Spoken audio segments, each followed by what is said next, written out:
ক্ষমতার বলে যদি কোনো মানুষের উপর অন্যায় আচরণ করো, যদি আমার হক নষ্ট করো, যদি আমার মাখলুকের হক নষ্ট করো, তাহলে সেদিন তোমার এই কৃতকর্ম যত ছোট হোক না কেন তারও পাওনা তোমাকে সমঝিয়ে দেওয়া হবে, এটা থেকে তুমি রেহাই পাবে না।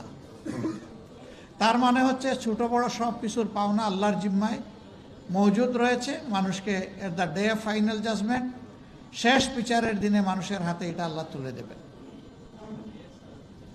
মানুষের অবস্থা সেদিন দুই ভাগে বিভক্ত।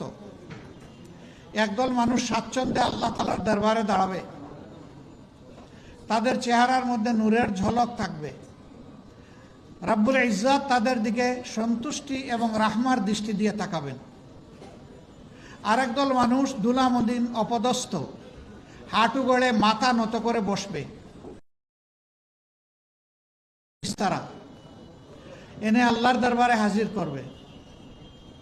সেই লোকগুলার দিকে আল্লাহ তাআলা তার রহমতের নজর নিক্ষেপ করবেন না। তার মানে তাদের জন্য ধ্বংস এবং শাস্তি অবধারিত।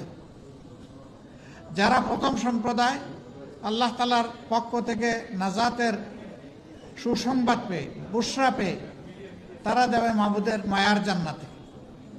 আর যারা নাফরমানি করে, আল্লাহ তাআলার সাথে বিদ্রোহী করে, দুনিয়ায় বিপর্যয় সৃষ্টি করে, দুনিয়ায় বিশৃঙ্খলা সৃষ্টি করে,